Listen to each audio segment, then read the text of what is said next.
Yes, folks, it's Tales from the Jails here with John G. Sutton. Today I want to talk about dealing with prison insurrection. But first of all, get my book, folks. It's out there on Amazon. Woohoo! There, I got the plug over with early here. You can relax now.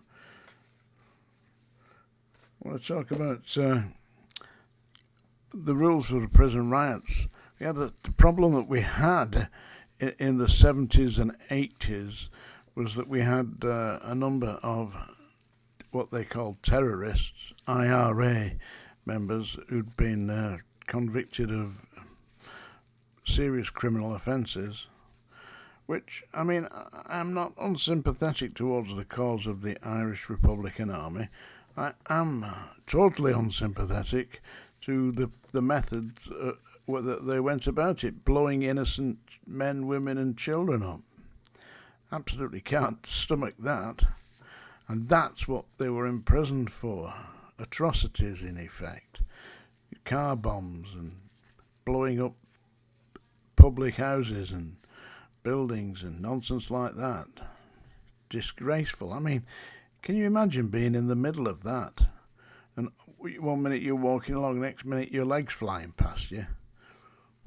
Hey, so they were imprisoned in the British prisons, and they were somewhere on trial in the Greater Manchester area, and we were providing staff to man the courts and to escort them to and from the court buildings. And my brother, as I previously mentioned to you, was in the CID, and he was also for a time the inspector in charge of the Serious Crime Squad and the Tactical Aid Group. He ran that for a while. The Tactical Aid Group was the armed response, and they had marksmen all around the court, yeah?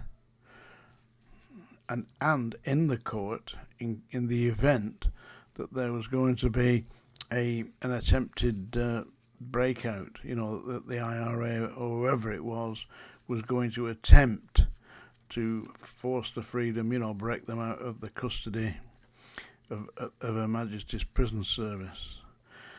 And I was talking to one of these guys, one of the marksmen, who my brother introduced me to, was working with my brother, and he said, I've refused to do the detail. I said, why have you done that? He said, well, it's our specific instructions that in the event that the IRA or your inmates, your prisoners that are on trial take hostages, our specific instructions are to shoot straight through the hostages into and the bullets that we've got will go through 2 or 3 people, before they actually stop. They're that powerful. So he said, I refuse to do that. He said, I'm not going to be shooting dead, innocent prison officers. So that's how much the government valued the services and lives of prison officers, that they had specifically instructed the marksmen who were guarding who were placed all over the place, in the event of an attempted breakout and hostage taking, shoot straight through the hostages.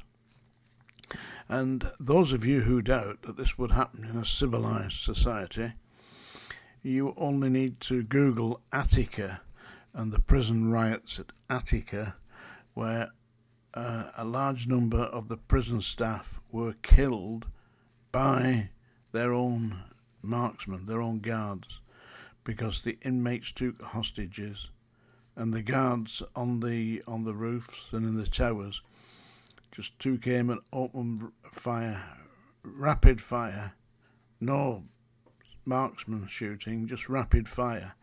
Killed not only the rioters but also the staff. Authorities seem to have no compunction whatsoever when it comes to how they deal with their servants, because basically prison officers are just civil servants, or they certainly were when I joined in 1975. I suspect that they may not be civil servants now. And of course, the idea is that they're expendable. So we were all expendable. And I spoke. We had a meeting at Strangeways how to deal with riots. At a big conference, you know, all the staff and Norman Brown and all that.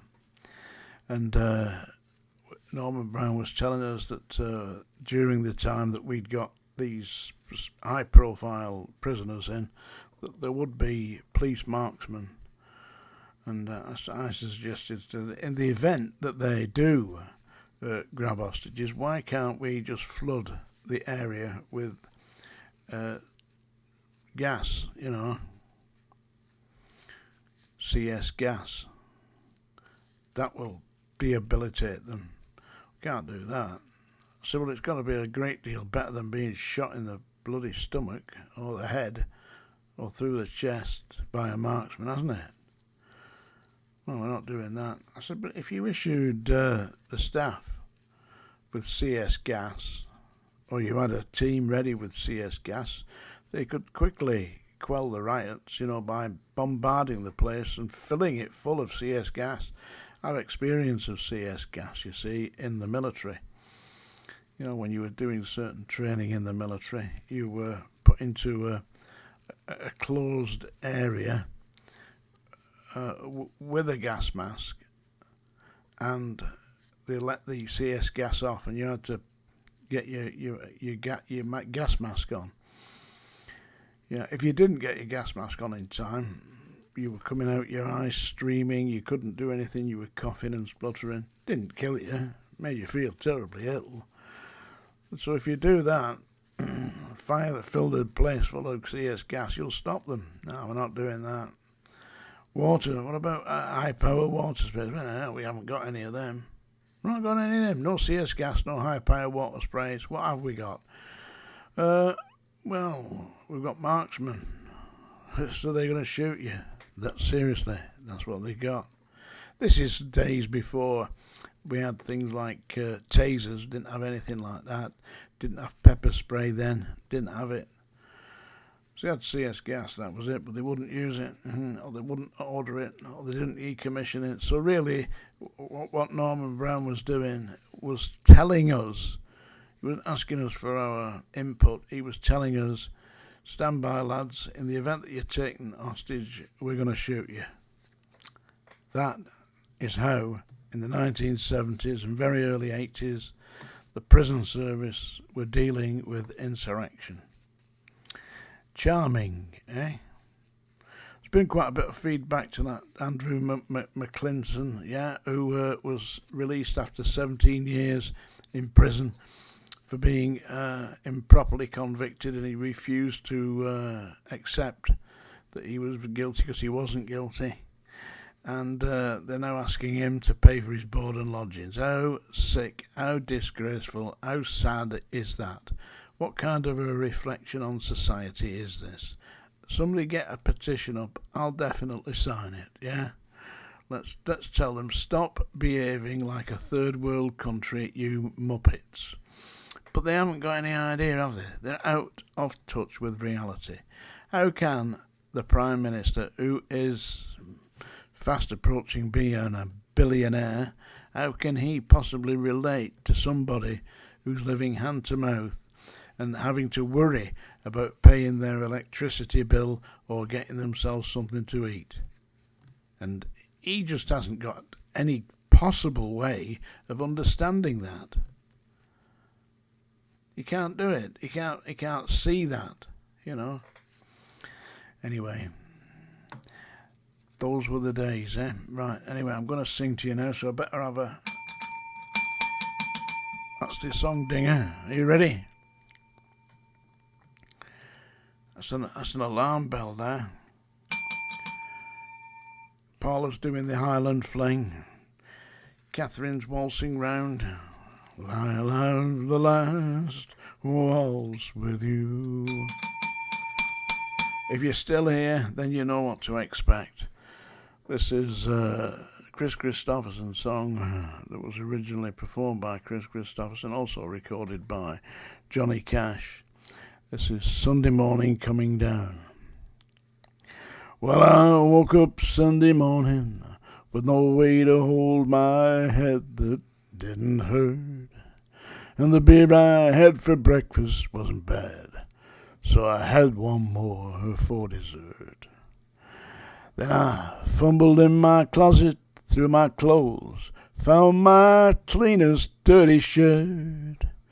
Then I washed my face and combed my hair and stumbled down the stairs to meet the day. I'd smoked my mind the night before with cigarettes and songs that I'd been picking, but I lit my first and watched a small kid playing with a can that he was kicking. Then I walked across the street and caught the Sunday smell of someone frying chicken.